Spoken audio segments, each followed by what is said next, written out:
बजरंग दल के गुंडे अब इतने ज्यादा बेखौफ हो चुके हैं वो कहीं भी जाकर किसी के भी घर के बाहर जाकर के धारदार हथियार लेके वहां पर दंगा भड़काने की कोशिश करने लगे हैं, जान से मारने की धमकी देने लगे हैं। आखिरकार इतना साहस इन लोगों को किससे मिल रहा है और इन लोगों पर कार्रवाई कब होगी? दिल्ली के सागरपुर में बजरंग दल के गुंडे धारदार हथियार लेकर मुसलमानों के घर के बाहर दंगा भड़काने के लिए पहुंचते हैं। वहां पर तेज आवाज में हनुमान चालीसा बजाई जाती है, पत्थरबाजी की जाती है, मुसलमानों के घर के बाहर उन्हें जान से मारने की धमकियां दी जाती हैं। यहां तक कि जो वीडियो सामने आ रहा है, उस वीडियो में बजरंग दल के गुंडों के हाथों में साफ साफ धारदार हथियार जो है वो देखे जा सकते हैं। अब आप देखिए कि इन लोगों को साहस कहां से मिल रहा है, इन लोगों पर कार्रवाई क्यों नहीं हो रही, किस तरह से ये लोग समाज के हर वर्ग और हर धर्म के लोगों के लिए खतरा पैदा कर रहे हैं। दिल्ली में जब ऐसा हो रहा है तो बाकी राज्यों का क्या हाल होगा? अब यहाँ पर सवाल ये है कि ये सब कुछ पुलिस की मौजूदगी में होने के आरोप लग रहे हैं कि पुलिस वहां पर मौजूद थी और सिर्फ तमाशा देखती रही। अब आप सोचिए कि हम किस तरफ जा रहे हैं, कानून का राज कहां पर है, इस देश में संविधान नाम की कोई चीज है या नहीं है? पुलिस प्रशासन कानून इन सब से ये लोग किस तरह से बेखौफ घूम रहे हैं? आखिर इन लोगों को साहस कहां से मिल रहा है और इनके पीछे कौन सी ताकतें हैं? देश की राजधानी दिल्ली में जब ये हाल है तो बाकी राज्यों में क्या हो रहा होगा, आप सोच भी नहीं सकते। किस तरह से बजरंग दल के गुंडे पहले तो सड़कों पर उतरकर मारपीट करते थे, लेकिन अब तो हथियार लेकर मुस्लिम घरों के बाहर पहुंच रहे हैं, वहां पर दंगा भड़काने की कोशिश कर रहे हैं और अगर कोई अप्रिय घटना हो जाती तो उसमें गिरफ्तारी भी सिर्फ मुसलमानों की होती। नमस्कार, आप देख रहे द लाइव टीवी और मैं हूं आपके साथ Munmun Rahman. The live TV, सच सबसे आगे। तो बजरंग दल के गुंडे किस तरह से वहां पर दंगा भड़काने की पूरी कोशिश करते नजर आए, ये आपको दिखाते हैं। यहां पर देखिए, दिल्ली के सागरपुर की लोकेशन बताई जा रही है। सागरपुर में लगातार बजरंग दल के दंगाइयों द्वारा दंगा भड़काने की पूरी कोशिश की जा रही है। ये दंगाई हाथ में हथियार और साउंड बॉक्स लेकर मुसलमानों के घर के सामने हनुमान चालीसा बजा रहे हैं और मुसलमानों के घरों पर पत्थर बरसा रहे हैं, साथ में मुसलमानों की हत्या करने की धमकी भी दे रहे हैं। दुर्भाग्य की बात तो ये है कि ये सब पुलिस की मौजूदगी में हो रहा है। अब आपको ये वीडियो दिखाते हैं कि किस तरह से इन लोगों की हिम्मत किस तरह बढ़ गई है।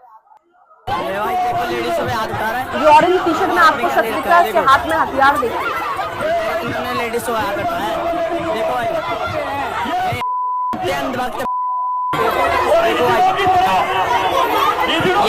की औलादे छोटी, देखो ये उठा रहे हाथ, और ये है सबसे बड़ा व्हाइट बिल्डिंग वाला अंधभक्त। देख लो भाई, लेडीजों पे हाथ उठा रहे हैं। तो ये जो ऑरेंज टी शर्ट में ये शख्स है, ये लगातार माइक पर धमकियां दे रहा है, दूसरा उसको रिकॉर्ड कर रहा है। एक बॉक्स जो ये बजा रहे हैं, जो साउंड बॉक्स बजा रहे हैं, उसमें लगातार धमकियां भी मिल रही हैं और उसके हाथ में धारदार हथियार आप साफ देख सकते हैं। सामने महिलाएं खड़ी हैं। ये दिल्ली के सागरपुर का हाल है। दिल्ली के सागरपुर में जब कानून व्यवस्था इस तरह से तार तार हो रही है तो देश के बाकी राज्यों में क्या होगा? दिल्ली देश की राजधानी है और दिल्ली में इस तरह की तस्वीरें देखने को मिल रही हैं। सोचिए कितना शर्मनाक है सरकार के लिए। हालांकि इनके पीछे कौन सी ताकतें हैं और ऐसे लोगों को किसने ताकत दे रखी है, हम और आप अच्छे से जानते हैं। अब यूपी के बलिया में चंदा चोरी मामले को लेकर राम मंदिर पर किया आपत्तिजनक पोस्ट इरशाद अली गिरफ्तार हो गए हैं। अब यहाँ पर देखिए, गोदी मीडिया किस तरह से खबरों को तोड़ मरोड़ कर बताती है। राम मंदिर में जो चंदा चोरी हुआ है, जिस तरह से राम मंदिर में लाखों करोड़ों हिंदुओं की आस्था के साथ खिलवाड़ हुआ, चंदा चोरी किया गया, पैसा चोरी किया गया, चढ़ावा चोरी किया गया, अब उसे लेकर लोग बोल रहे हैं तो वो देशद्रोही हैं, उन पर एफआईआर दर्ज कर ली जा रही है। खबर यहाँ पर दरअसल ये है, सही खबर मैं आपको बता रही हूँ, न्यूज 24 ने जो लिखा है वो भी आपको बताऊंगी, लेकिन न्यूज 24 ने यहाँ पर लिखा है कि राम मंदिर पर आपत्तिजनक पोस्ट शेयर कर दी, जो कि सरासर गलत है। राम मंदिर पर आपत्तिजनक नहीं, बल्कि राम मंदिर पर जो चढ़ावा और चंदा चोरी हुआ है उसे लेकर पोस्ट जो है एक मुस्लिम शख्स ने की थी। गलत तरीके से कैसे जो है तोड़ मरोड़ कर आपको पेश किया जाता है ताकि और भी ज्यादा जो है वो नफरत फैले, ये गोदी मीडिया का काम है और न्यूज 24 भी उसी कड़ी में लगा हुआ है, क्योंकि चाटुकारिता जो है वो सभी को करनी है और इसमें कंपटीशन हो रहा है। चंदा चोरी पर बोलना इस देश के नागरिक का हक है, चाहे वो हिंदू हो, मुस्लिम हो, सिख हो, ईसाई हो। देश में आप कोई धार्मिक स्थल बनवा रहे हैं और वहां पर चंदा चोरी हो रहा है, और वहां पर अगर कोई इस पर सवाल खड़े कर रहा है तो आप उसे देशद्रोही बोल रहे हैं। कई लोग तो बोल रहे हैं कि आप हिंदू नहीं हो, आपने चंदा चढ़ाया ही नहीं है, तो आपको बोलने का हक नहीं है, अधिकार नहीं है। लेकिन यहां पर देखिए, अगर उस मुस्लिम शख्स ने चंदा चोरी को लेकर एक पोस्ट क्या शेयर कर दिया तो उसकी गिरफ्तारी तक हो गई है। पुलिस ने इरशाद का जिम भी सील कर दिया है। पुलिस ने माना कि जिम का संचालन बिना लाइसेंस के किया जा रहा था। इससे पहले तो पुलिस सो रही थी। अब अगर इरशाद ने राम मंदिर को लेकर इनकी पोल क्या खोल दी है, तो अब इरशाद का जिम सील कर दिया और इन्होंने कार्रवाई भी कर ली घंटों भर के अंदर, और पता लगा लिया कि उसका जो लाइसेंस है, उसका जो जिम है वो बिना लाइसेंस के चल रहा है। बिना लाइसेंस के जिम कैसे चल रहा है? आप क्या कर रहे हैं? प्रशासन क्या सो रहा है? शिकायत में आरोप लगाया कि आरोपित ने फेसबुक पर राम मंदिर को लेकर कथित रूप से आपत्तिजनक टिप्पणी की, जिसमें धार्मिक भावनाएं आहत हुई हैं। तो अगर चंदा चोरी को लेकर पोस्ट कर दी तो धार्मिक भावनाएं आप लोगों की आहत हो गई। जो आपको राम मंदिर के नाम पर इतना बेवकूफ बनाया जा रहा है, आपका लाखों करोड़ों रुपए आपकी आस्था के साथ खेला जा रहा है, आपके चंदे चढ़ावे को चोरी किया जा रहा है, लगातार सबूत भी दिए जा रहे हैं, लेकिन वो आपकी आस्था के साथ खिलवाड़ नहीं है।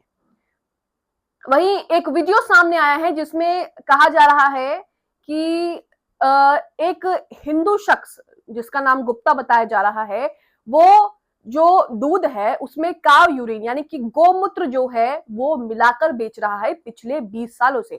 35 साल से मिला रहा था गोमूत्र, दूध में गोमूत्र। रंगे हाथों पकड़ा गया गुप्ता सनातनी हिंदू दूधिया। तो यहाँ पर ये वीडियो आप देखिए। ये गुप्ता जी है हमारे, ये तलाक महल में आज 30-35 साल से दूध बेच रहे हैं, और दूध में ये देखो मिलाते थे गोमूत्र। ये देखिए आप, ये देखो, ये 35 साल से जो है, जब हमने जो है ये हमारे थे यहाँ पे दूध लेने के लिए, गुप्ता जी दूध दीजिए, ये दूध वाली टंकी का जो ढक्कन होता है उसी में डाल के और पानी मिला रहे थे। जब हमने कहा ये क्या है, हमने पढ़ लिया था पहले कि ये क्या चीज है ये। जब हमने इनसे पूछा क्या है तो कहते ये दवाई है। कहीं अभी देखो तुम्हारे सामने पियेंगे, अभी देखो तुम्हारे सामने पियेंगे। उसमें पानी मिलाने के बाद तुरंत इसने जो है फटाक से पी लिया, और फटाक से सीटी उड़ा रहे और सीटी उठा के डिग्गी में रख लिया। तो ये वो गोमूत्र है जो गुप्ता सनातनी हिंदू तकरीबन 35 सालों से जो लोग उससे दूध लेते हैं उन्हें दूध में घोल घोल के पिला रहा था। आप सोचिए कि स्वास्थ्य के साथ कितना बड़ा खिलवाड़ है। अगर गोमूत्र आपको पीना है तो आप शौक से पीजिए, लेकिन कुछ समझदार लोग हमारे बीच हैं जो इस चीजों को नहीं मानते, लेकिन उसके बावजूद भी किस तरह से आंखों में धूल झोंक करके ये काम किया जा रहा है। अब पुलिस इसकी जांच कर रही है, लेकिन यहाँ पर सवाल तो खड़ा होता है कि आप किस तरह से बिना किसी से पूछे, बिना किसी को बताए मिलावट कर रहे हैं, वो भी गोमूत्र मिला रहे हैं, और क्या वो चीज है, उसके अंदर क्या है, ये किसी को भी नहीं पता। राजस्थान से एक मामला सामने आ रहा है जिसमें 3 मुस्लिम शख्स को उठा करके उनकी ब्रूटल तरीके से, यानी कि बहुत ही ज्यादा बुरी तरीके से जो है वो उनकी पिटाई की गई है। तो यहाँ पर आप मामला देख सकते हैं कि क्या ये राजस्थान का मामला है। तस्वीरें भी आपके सामने है, तस्वीर देखकर ही आप अंदाजा लगा सकते हैं कि किस तरह से जो है वो बेरहमी से उसकी पिटाई की गई है। यहाँ पर जानकारी देते हुए लिखा है कि राजस्थान के ब्यावर जिले में 3 मुस्लिम युवकों को जबरन बंधक बनाकर रात भर उन्हें बेरहमी से पीटा, बंदूक की नोक पर जय श्री राम के नारे भी लगवाए। गंभीर मामला सामने आया है। शिकायत के अनुसार पीड़ित युवक एक खदान पर मशीन ठीक करने गए थे, जहां काम के पैसे मांगने पर मुकेश माली और उसके साथियों ने फॉर्च्यूनर कार से उनका अपहरण कर लिया और दफ्तर में रस्सियों से बांधकर लोहे के पाइप और लाठियों से जो है वो उन पर जानलेवा हमला किया। पुलिस ने रायपुर थाने में भारतीय न्याय संहिता की विभिन्न धाराओं के तहत एफआईआर जो है वो दर्ज कर ली है। 2-3 आरोपियों को गिरफ्तार कर लिया, जबकि मुख्य आरोपी अभी भी फरार बताया जा रहा है।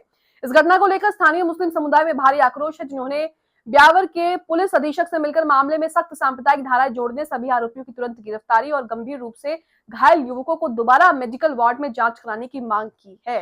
तो ये सब इस देश में हो रहा है। आप काम करने जाओगे, पैसे मांगने पर चिंदी लोग हैं वो आपकी पिटाई कर देंगे।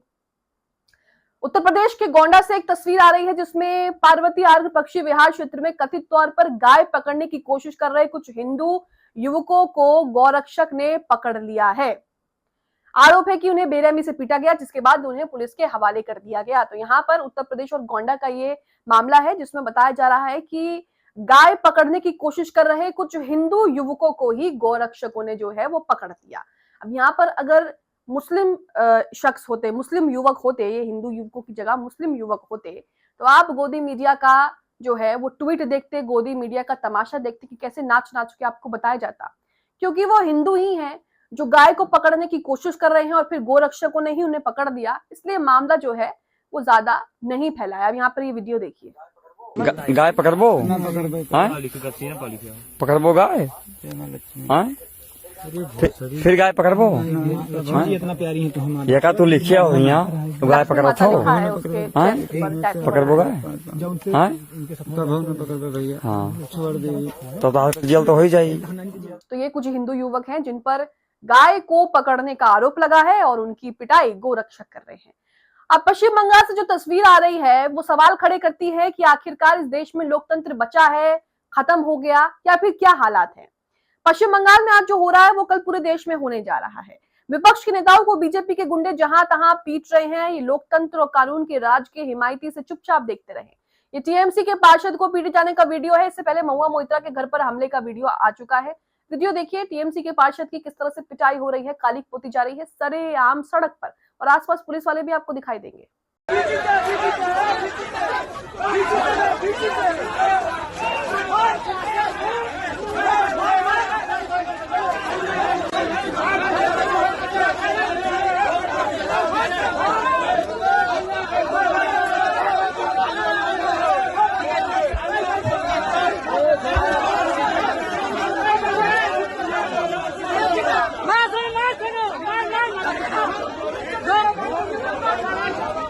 तो ये इस देश के एक राज्य का हाल है। बाकी आप देख ही चुके हैं कि दिल्ली में दंगा भड़काने के लिए पूरी तैयारी के साथ बजरंग दल के गुंडे पहुंचते हैं। अब उन पर कार्रवाई क्या होगी, नाम के लिए कार्रवाई हो जाएगी, 2 दिन बाद उनको फिर जो है वो इस तरह की हरकत करने के लिए छोड़ दिया जाएगा। तो कई तरह के सवाल जो है वो खड़े होते हैं कि आखिरकार इनका संरक्षण कौन कर रहा है। कमेंट बॉक्स में खबरों पर अपनी राय जरूर दें।